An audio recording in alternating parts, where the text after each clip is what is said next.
What is up, guys? My name is Lex. Welcome back to the vlog. Starting off this session 2-5 at the beautiful Wynn poker room. There's 3 limps to me in the big blind. I have ace queen. I bump it up to 30 and every single one of the limpers make the call. We go to the flop 4 ways. Jack, 8, 4, rainbow. I decide to check and the action checks all the way around. Queen of diamonds giving us top pair, top kicker, small blind checks. I bet $60. The other 2 players fold and the small blind decides to see a river. So now we're heads up to the last card, which is the 7 of diamonds. He instantly checks it over to me and I decided to just take this one to showdown and check this one back. I checked back this river not because I was scared of the flush, but because they were calling a new 5-10 must move game and I wanted to secure one of the end seats, which is the best viewpoint for the vlog. I just left my chips basically sitting here, which is kind of funny. I ran over there and secured seat number 3. We end up buying in for $3,000 sitting down in a new 5-10 game. I definitely have less than average size stack here, buying in for $3,000. First hand, there's an under the gun raise to 40, a cutoff call. I have pocket 5s on the button and we are going to set mine here. So I make the call, the big blind makes the call as well. We're searching for a red 5, which is what the dealer gives us.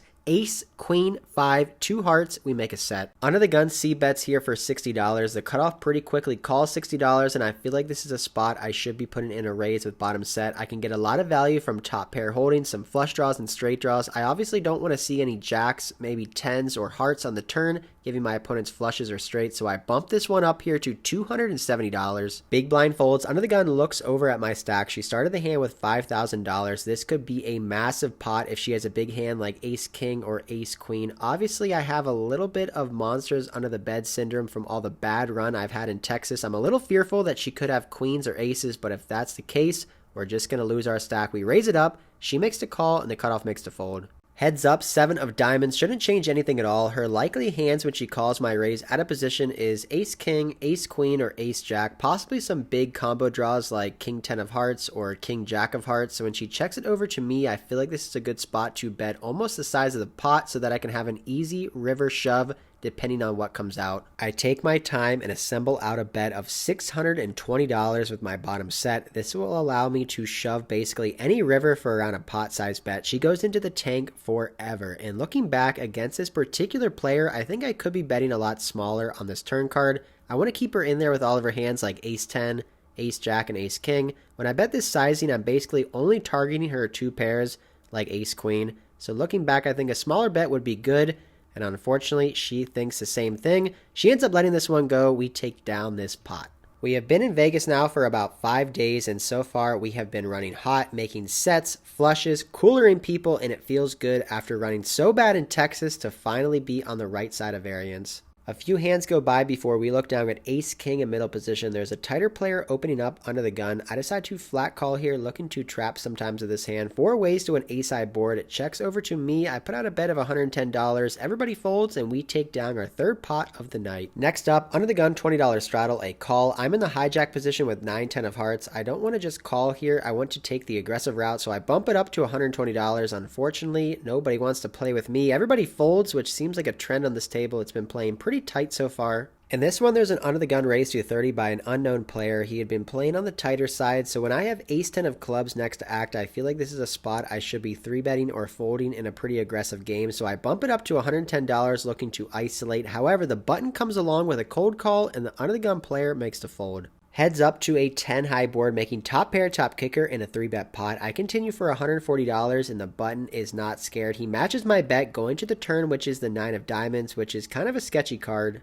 At these higher level games, there's a lot of leveling going on between a couple thinking players, so whenever I 3-bet and under the gun open, I'm most likely going to have jacks, queens, kings, aces, ace king, and ace queen, and my opponent understands that as well, so he can see that this board definitely favors his cards more than it can favor mine. If I 3-bet those kind of hands, I basically can only have 1 pair on this board. However, he can have all the strong hands, he can have sets, 2 pairs, and straights, so I check it over to him kind of as a mix between pot controlling and also allow him to bluff or maybe even overvalue bet a worse hand. The button does decide to bet, and a pretty sizable one at that. $380 going to the middle here. Obviously, I'm not too in love with this spot, facing this sizing on this board, but I have top pair, top kicker. I cannot fold. I make the call, looking to evaluate here on the river. $1,300 in the middle to the fifth card, which is the five of clubs. Seems like a pretty big brick to me. I check it over to him and he instantly checks back, shows king nine for a pair of nines. That is not going to be our 10. We show our hand and it is good to take down a pretty big pot here.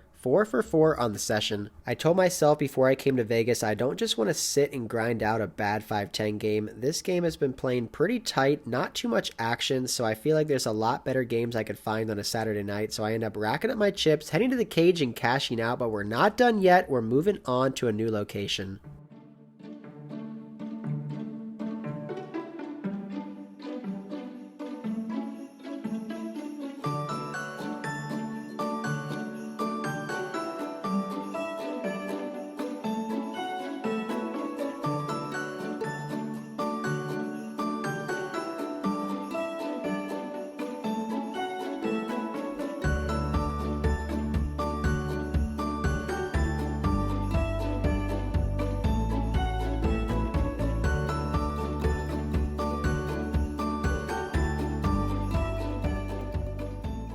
We wait over an hour to get in the game, but this game looks much better. A ton of action going on so far. A bunch of all-in pots. First hand we have here, we have pocket sixes. There's a raise to 30. We end up making the call 4 ways to the flop, which comes out 10, 7, 6, 2 hearts, flopping bottom set for the second time in one night. Out of position, I check, and the action checks all the way around. Deuce of clubs on the turn, now bringing 2 flush draws. I lead out for $110. Nobody wants to play with me. They all make the fold, and the chips get pushed in our direction. Somewhat of an interesting hand here when the hijack makes it 30, button calls, small blind calls. I call with 8-9 of hearts in the big blind, 4 ways to a king 8 deuce board. We flop middle pair, backdoor flush draw. I check, the initial raiser checks, and now the button puts out a bet of $50. Small blind snap calls, the action's back on me. I don't really want to fold here. I don't really want to call either. So I decide to do something a little bit weird and put in a raise. I bump it to $220. I'm not really sure what I'm doing here. I'm not sure if I'm raising for value or raising for a bluff, but at the time I just had a live read that the button wasn't very strong and the small blind had been playing a ton of hands, so he can basically have anything here. If I do get called and then brick on the turn and don't pick up any extra equity, I may just give up and check. However, it doesn't come to that. The button ends up letting his hand go. Small blind insta folds. We take down another pot. In this next hand, I end up losing $170 when I ISO raise over a limp with jack 9 of spades to $50. End up getting 2 callers. I flop bottom pair and a gut shot. I call 1 bet on the turn and end up bricking and folding on the river. The next hand here, I have ace 8 of diamonds. I also ISO raise and completely missed a flop, losing about $50 in that hand as well. Enough with the losing hands. Let's get back to our winning ways. We have king queen offsuit, button makes it 30, small blind calls. I just make the call. I think I could be 3-betting here sometimes, but I'm okay with just playing a single raise pot with 2 players who have very wide ranges pre-flop looking to mix it up. We flop top 2 pair, which is great for us. Checks to me, I check, and the button checks behind. Turn 9 of diamonds, not the best card, brings in a straight and a flush, but when it checks to me, I feel like against these players, I can bet pretty big here, given the fact that they won't be folding any diamond like ace x of diamonds, jack x of diamonds, or king x of diamonds, so I make it $100. Button calls, small blind folds, so we're heads up now to the river, which is the king of hearts, giving us a full house. Man, it feels good to run good and make some hands. We have the best hand possible now. What should we bet? I think about maybe over betting the size of the pot, but given this action against this player, I don't think that's the best line. Then I think about maybe betting super tiny to induce a bluff, but ultimately I decide on a $210 bet, 70% of the pot, really trying to squeak out value from his queen x, jacks, or tens, but he ends up letting this one go. The dealer awards us the pot. A very fun hand next when it folds all the way to me. I look down at ace queen of clubs, make it $30. The big blind seems like a pretty splashy player looking to get in there. He makes the call, heads up to ace 3-3. I check and he checks back. The turn is the king of clubs, now giving us top pair and the nut flush draw. I check for a few reasons. One, because I have the board completely crushed. I want to allow him to catch up with some worse hands like a pair, maybe straight draws or flush draws. Also, by checking, I can maybe induce him to bluff on the flop, turn, or river. However, he doesn't bet. The turn king of clubs, I bet $50 now. He makes the call, river, 9 of clubs. We make the nut flush, one of the best hands possible. The board is paired, but given the fact that he didn't 3-bet me pre-flop, I don't think he's going to have many hands that are beating me. Just last hand, I contemplated betting super small on the river to induce a bluff. I didn't think it was the best option that time, but in this hand, I feel like it's good. I can bet small here and maybe have him hero call me with a king, or he might think it's a weak bet and put in a raise, which is exactly what happens. I bet $60 and he instantly raises me up to $200. After he makes this bet, I slowly glance over at his stack. He has $800 behind. If he had something like $3,000 behind, I may consider just making the call just because I wouldn't want to get re-raised here and be in a super nasty spot. But given the fact that he only has $800, I think the best play here is to go all in. Obviously, we are losing to some full houses, ace 3 and maybe pocket 9s. But given the fact that he didn't 3-bet pre-flop, he shouldn't have aces or kings, so I feel pretty comfortable 3-bet jamming on this river for max value against weaker flushes, or maybe a slow played 3. When I go all in here for his entire stack, I was actually expecting him to just snap fold because I was pretty sure he was bluffing. However, he goes into the tank forever, like 2.5 minutes, keeps looking back at his cards, counting out his chips, looking over at me, trying to get a read. I'm just trying to stay stoic, look at the board, trying not to give everything away. At first, I think he's going to fold, then I think he's going to call, then he looks like he's going to fold, then he looks like he's going to call, and eventually, after 2.5 minutes of thinking, he decides to let this one go. With all the hours I've played in Vegas at 510, I've noticed that these games are obviously tighter than some of the other 510 games in the country. Players usually tend to overfold more than they tend to overcall, which is not great when you do make value hands, but it's good when you're bluffing. However, we cannot complain. We end up profiting at 2 locations for the night. Shortly after this, the game ends up breaking. We end up racking up our chips, heading to the cage, and cashing out for the night. All right, guys. Got a little toothpick here. That is it for this one. Playing at the Wynn and Venetian tonight. There's a lot of pluses and minuses behind playing poker in Vegas. The plus is that there is a ton of rooms to choose from. The minus is that sometimes you have to walk a long distance, wait in line, and then have to try to get on the table, and sometimes it takes forever.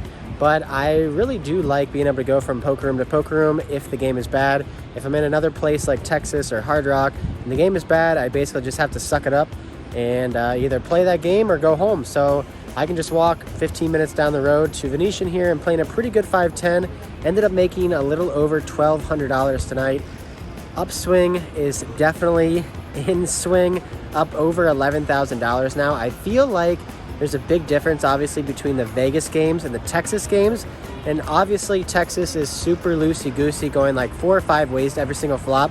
But in Vegas, it's more like heads-up play or like 3 ways. And I feel much better when it's like heads-up or 3 ways. I feel like I can get some more bluffs through. Like pre-flop, I can do some more 3-betting and bluffing pre-flop.